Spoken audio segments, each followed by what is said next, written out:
are the four boxes. So we're going to go through these in detail, but the four boxes you must check before hiring your first associate is purpose communication. We'll get into that. What does that mean? Number two is having enough money, right? Very clear. There's a number amount of money that you need to be making within your practice to bring on an associate. Having role clarity. This is a really, really important one. And the last one here is enough new patients. You got to have enough new patients coming in the door to fill two doctors' schedules. So let's go through these four boxes in detail. So box number one, purpose communication. So purpose communication involves a purpose-driven doc who wants to help more people, right? If that's you, that's a good place to start.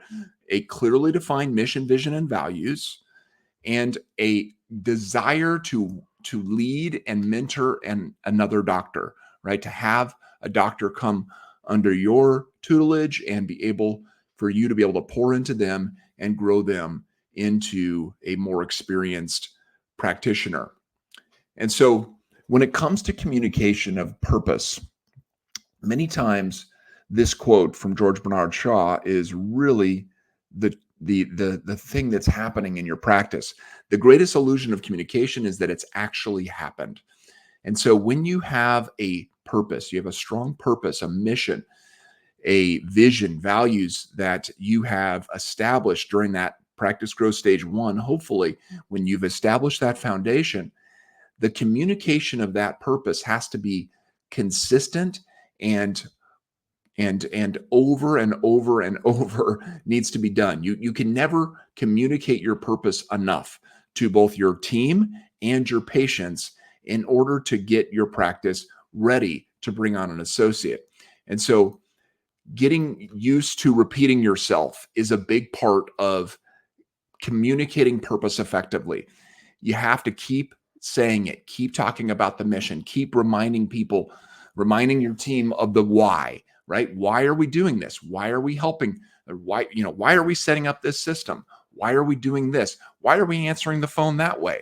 Why? Because it's about bringing hope and healing to sick and suffering people, right? So every upper cervical practice that I've ever talked to, we've worked with, they have some sort of a mission that's involving that basic concept, bring hope and healing to sick and suffering people. And so communicating that consistently to your team, keep telling your team, that's the why. Why are we getting more Google reviews? Okay, well, we're getting more Google reviews because we want to bring hope and healing to more sick and suffering people. And when we get Google reviews, it helps more people to find us online, which will help us to help more people, right? And so everything comes back to your why. And you're consistently communicating that. You're consistently reminding your team of that. And you're reminding your patients of that, right? When you talk about referrals with patients, it should be about your why. Hey, so Mrs. Smith, who do you know who could be helped in our practice? Oh, I've been talking to Mrs. Jones, my neighbor. Oh, that's great. We want to help as many people in the community as possible find hope and healing with the care that we're doing here. I would love to be able to check Mrs. Jones and see if we can help her, right? The why. Purpose communication has to continually be a focus for your practice because a purpose-driven doctor is key. Purpose is the driving force behind all top upper cervical doctors. We've written, like I mentioned, we've written 2 books focusing on the top upper cervical practices in the world. And we've done, over 150 podcast interviews with doctors who have really fantastic, thriving practices. And their purpose is what drives them. Every single one of them. It's consistent. And so that has to be your case as well. You have to have your purpose drive you.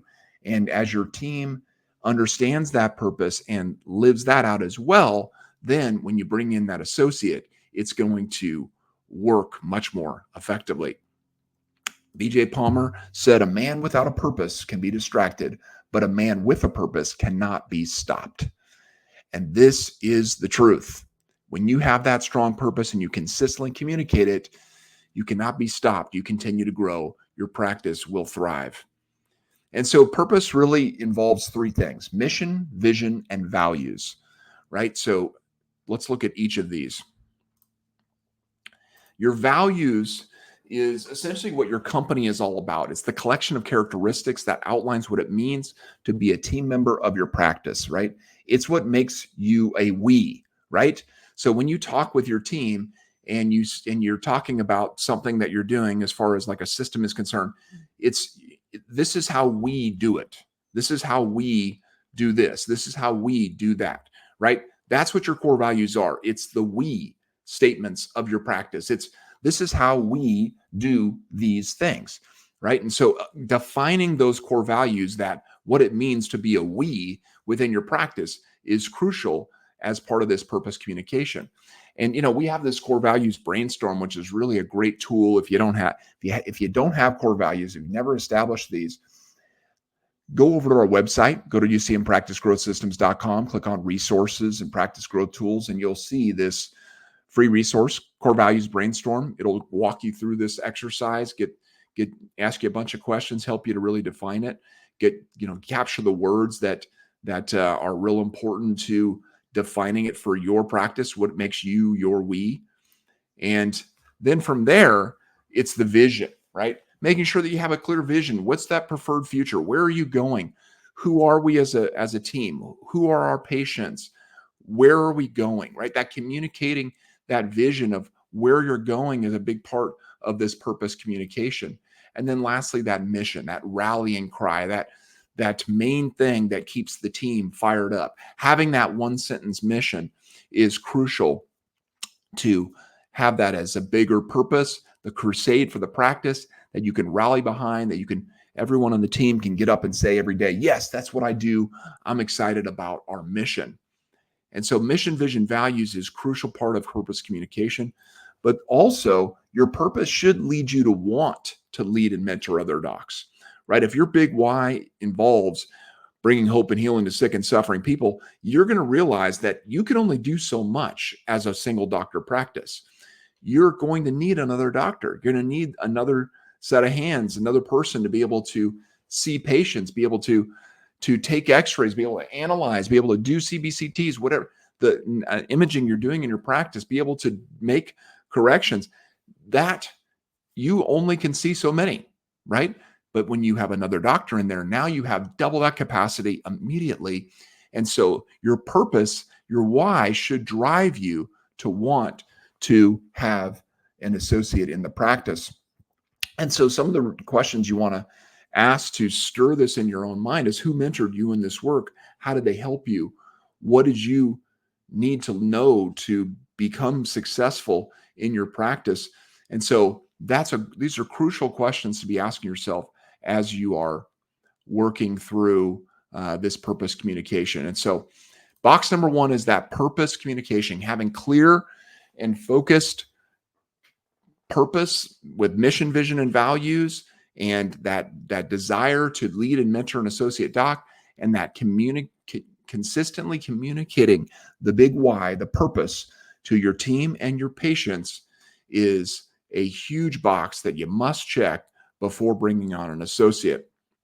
And so if you need help with this, this is where you really want to get in. If you haven't already